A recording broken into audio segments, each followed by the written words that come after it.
बच्चों, परीक्षा सर पे है। क्या आपको टेंशन हो रही है? क्या आप ठीक तरह से पढ़ाई नहीं कर पा रहे हैं?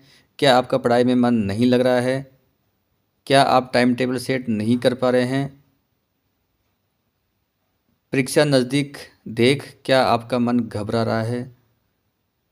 यदि हाँ, तो ये वीडियो आपके लिए ही है। इस वीडियो को पूरा ज़रूर देखें। आज की वीडियो में मैं पूरा स्टडी प्लान आपको बताने वाला हूँ, किस प्रकार से बोर्ड की एग्ज़ाम की तैयारी करनी है, किस प्रकार से कॉन्फिडेंस बनाए रखना है। चलिए बच्चों, शुरुआत करते हैं।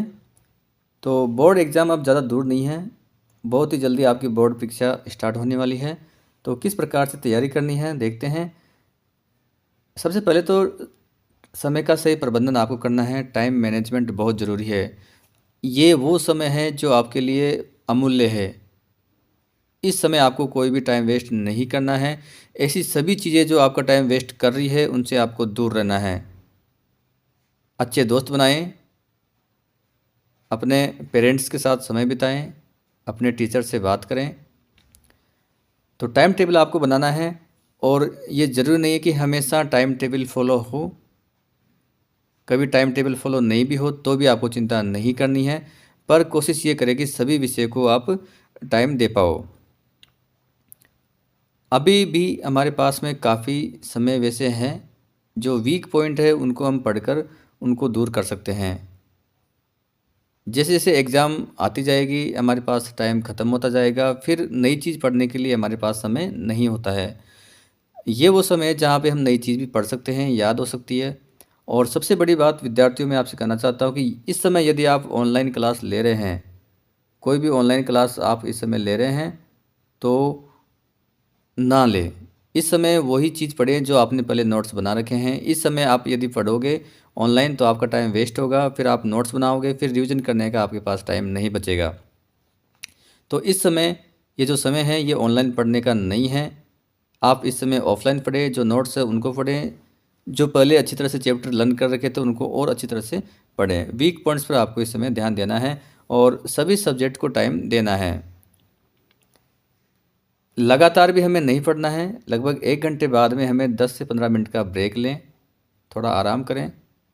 और यदि आप बोरियत महसूस कर रहे हैं तो थोड़ा म्यूजिक सुनें, अपने पेट्स के साथ खेलें, पेरेंट्स के साथ समय बिताएं।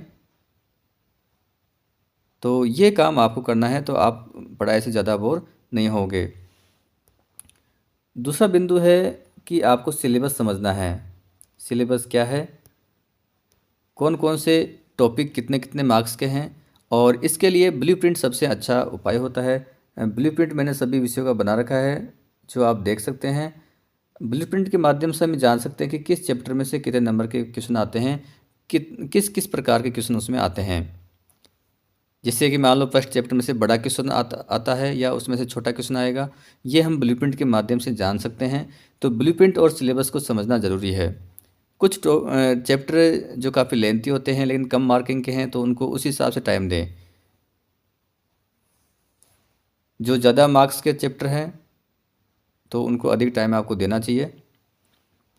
बोर्ड एग्ज़ाम के लिए सिलेबस को अच्छे से पढ़ें और समझे जाने कि कौन कौन से चैप्टर और टॉपिक ज़्यादा इंपॉर्टेंट आपके लिए हैं। एनसीईआरटी को ही आपको प्राथमिकता देनी है।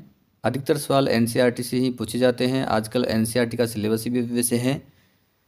नोट्स तैयार करें। अब जो नोट्स करने का समय है वो निकल चुका है, फिर भी यदि आपके पास थोड़े बहुत बच रहे हैं तो आप ऑनलाइन पढ़ के नोट्स बना सकते हैं।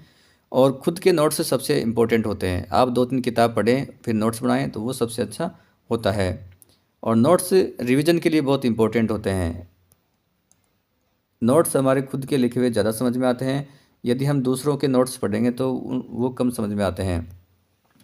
तो पहले क्लास में नोट्स बनाएं, ऑनलाइन पढ़े तो ऑनलाइन नोट्स बनाएं।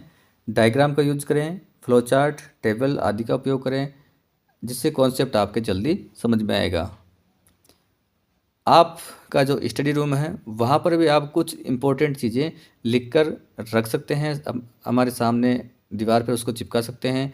जैसे कुछ केमिकल नेम हैं, केमिकल फार्मूले हैं, रिएक्शन हैं, तो ये चीज़ें कुछ डायग्राम हैं, ये चीज़ें आप वहाँ पे लगा सकते हैं ताकि बार बार हमारी आंखों के सामने रहेंगे तो वो हमें अच्छी तरह से याद हो जाएं।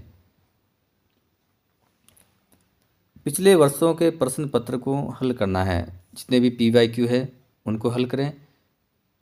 12वीं की जो फिजिक्स, केमिस्ट्री, बायो है, मैथ है, उन सभी के PYQ मेरे पास है। यदि आप कमेंट करेंगे तो मैं आपको ज़रूर अवेलेबल करवा दूंगा। तो PYQ बहुत इंपॉर्टेंट है, उससे हमें मालूम चलता है कि किस किस प्रकार के क्वेश्चन बोर्ड में आते हैं और उससे एक तैयारी भी उस हिसाब से हमारी हो जाती है। तो PYQ को आप हल करें।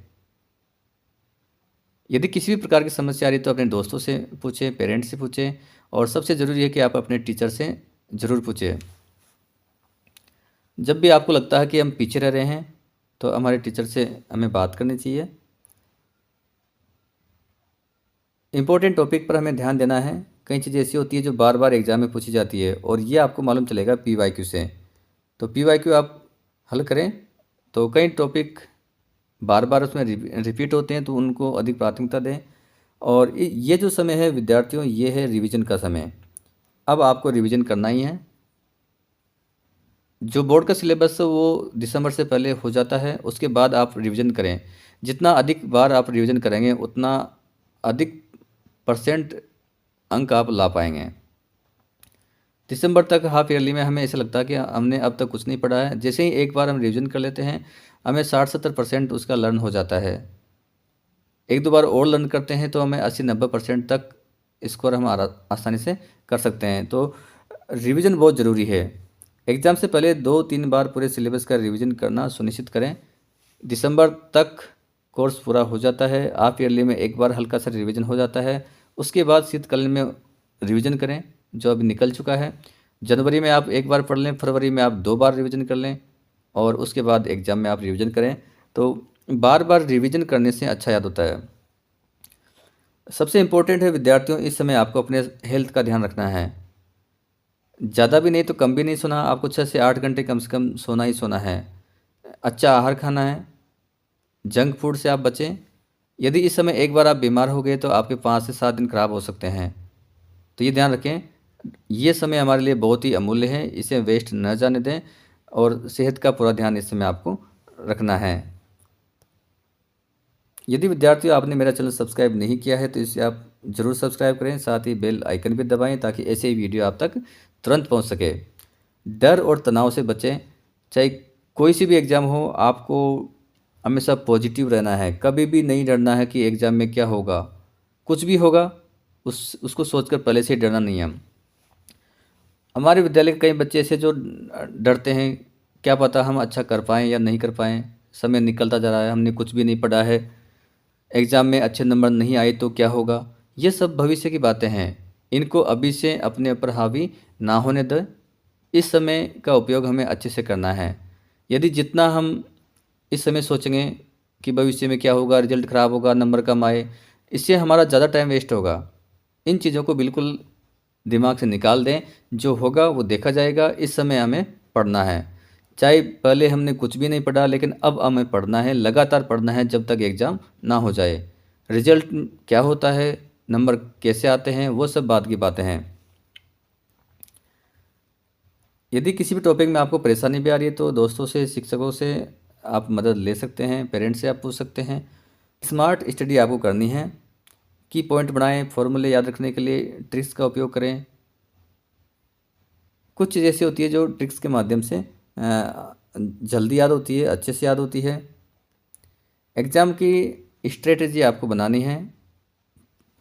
कई बार ऐसे होते हैं विद्यार्थी पहले कठिन सवाल करने लग जाते हैं और वो नहीं आते तो वो होपलेस हो जाते हैं। पहले आपको आसान सवाल हल करने हैं ताकि आपका कॉन्फिडेंस बढ़े, फिर थोड़े हार्ड लेवल के क्वेश्चन आप कर सकते हैं।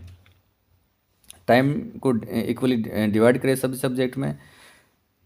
आजकल जो न्यूमेरिकल आते हैं फिजिक्स में, केमिस्ट्री में, वो अधिकतर फार्मूला बेस्ड आते हैं। ज़्यादा डीपली, ज़्यादा घुमा फिरा के नहीं पूछा जाता। तो आप अधिकतर जो फार्मूले हैं उन सबको याद कर लें और न्यूमेरिकल को करने की कोशिश भी करें। सबसे ज़रूरी है विद्यार्थियों कि आपको एक टारगेट सेट करना है। आपका लक्ष्य क्या है, टारगेट क्या है, आपको कितनी परसेंट बनानी है। तो एक बड़ा टारगेट सेट करें कि मेरे को 95 तक जाना है, 90 तक जाना है, और उस हिसाब से आपको मेहनत फिर करनी है। यदि आपने टारगेट नहीं रखा तो आप किस दिशा में जाओगे। टारगेट बिल्कुल आपको रखना है और उस हिसाब से मेहनत करनी है। और मैं तो आपसे ये कहूँगा विद्यार्थियों की टारगेट आपको डेली का रखना है। आज का क्या टारगेट है वो आज हमें पूरा करना है। जैसे मैं कह दूँ आज मेरे को ये चैप्टर पढ़ना है, आज मेरे को फर्स्ट चैप्टर पढ़ना है तो पढ़ना ही है, इसको अच्छी तरह से याद करके ही सोना है। तो ये आज का टारगेट हुआ। फिर आप वीकली टारगेट भी सेट कर लें कि इस सप्ताह में मेरे को ये चीज़ें पढ़नी है, एक बार इसका रिवीजन करना है, ये फॉर्मूले याद करने हैं, ये चैप्टर लर्न करना है। तो डेली और वीकली टारगेट आप सेट करें। इससे आपका जो टारगेट है पूरे साल का कितनी परसेंटेज बनानी है आपको, वो टारगेट आपको आसानी से मिल जाएगा। तो दैनिक और साप्ताहिक प्लान आप तैयार करें। कठिन विषयों पर अधिक ध्यान दें, पहले इनको पढ़ें। जो इजी विषय हैं, सब्जेक्ट हैं, उनको बाद में आप पढ़ सकते हैं। साथ में आपको हिंदी इंग्लिश को भी टाइम देना है। टाइम का प्रबंधन आपको बहुत ज़रूरी है। पढ़ाई के साथ में आपको रिवीजन भी करना है। डेली कम से कम 1 घंटा 2 घंटा आप रिवीजन को ही दें। जो आज हमें पढ़ाया गया है स्कूल में उसको तो पढ़ना ही है, साथ में रिवीजन के लिए भी आप टाइम निकालें। और ये नहीं कि डेली रिवीजन करें, कभी नहीं हो तो कोई बात नहीं, ज़्यादा हार्ड एंड फास्ट इस चीज़ को नहीं लें, पर नियमित आपको अध्ययन करना चाहिए। जैसे डेली हम खाते हैं तो खाते ही है, पढ़ाई भी उसी तरह से करनी ही चाहिए हमें, चाहे 1 घंटा ही करें। कई बार नहीं भी हो तो उस चीज़ को दिमाग में नहीं लेना चाहिए। मजबूत हमें नोट्स बनाने चाहिए, अच्छे नोट्स बनाएं ताकि उनको पढ़ने का मन करें। कई बार हम जल्दबाजी में नोट्स तैयार करते हैं और उनको पढ़ने का मन नहीं करता है, तो ऐसे नोट्स से हमें फ़ायदा नहीं होगा। हाइलाइटर का यूज़ करें, फ्लैश कार्ड का उपयोग करें और जो इंपॉर्टेंट बिंदु है उनको आप शॉर्ट्स में लिखें। नोट्स को नियमित रूप से रिवाइज भी आपको करना चाहिए। जितना आप रिवाइज करोगे उतना आपके लिए अच्छा रहेगा। पीवाईक्यू का आप हल करना ही करना है, अच्छी आदतें अपनानी है, अच्छी संगति भी ज़रूरी है। उन सभी चीज़ों से दूर रहें जो आपका पढ़ाई से मन भगा रही है। कम से कम इस समय तो आप सब चीज़ों को छोड़ दें, चाहे वो मोबाइल हो, चाहे आपके दोस्त हो जो आपका टाइम वेस्ट कर रहे हैं, उन सभी से आप दूर रहें। ये समय आपको स्टडी के लिए देना ही है। याद रखें, आप स्टूडेंट हैं, आपको पढ़ना ही है। नहीं पढ़ना तो आप स्टूडेंट नहीं हैं, वो अलग बात है। यदि कोई भी टॉपिक में आपको समस्या आ रही है तो आप कमेंट बॉक्स में लिख दें, केमिस्ट्री के लिए तो, या फिर यूट्यूब से भी आप देख सकते हैं। लेकिन लगातार अब यूट्यूब से पढ़ना संभव नहीं है कि आप हर चैप्टर को यूट्यूब से पढ़ने लग जाओ, तो इसमें आपका बहुत अधिक टाइम वेस्ट होगा। इस समय आपको सकारात्मक रहना है, पॉजिटिव ही रहना है, नेगेटिव नहीं सोचना है कि मैं कुछ नहीं कर पाऊँगा। हमें ये सोचना कि मैं बहुत कुछ कर सकता हूँ, मैं पढ़ सकता हूँ, मैं अच्छे नंबर ला सकता हूँ। पॉजिटिव ही रहना है। खुद को प्रेरित करने के लिए मोटिवेशनल कोट्स पढ़ें। कई बार ऐसे होते हैं कि हमारे जो टीचर है वो हमें मोटिवेट करते हैं, तो उन टीचर्स के संपर्क में रहें। हमारे आसपास ऐसे दोस्त भी होते हैं जो हमें मोटिवेट करते हैं, उनके संपर्क में रहें। हमारे पेरेंट्स हैं वो हमें मोटिवेट करते हैं, उनके साथ रहें। कोई भी ऐसी चीज़ें जो हमें डीमोटिवेट करती है उनसे दूर रहें। अपने टीचर से सलाह लें। असफलता के डर से ना घबराएं। पहले ही हार नहीं माननी है, हमें लगातार प्रयास करना है। हार मान के नहीं बैठना कि मैं कुछ नहीं कर सकता। एग्ज़ाम आ रही है, डर लग रहा है कि अब क्या होगा, कुछ भी नहीं होने वाला। जो होगा जो ठीक होगा। बस जो हमें मेहनत से जी नहीं चुराना है, हमें वर्तमान का अच्छा उपयोग करना है।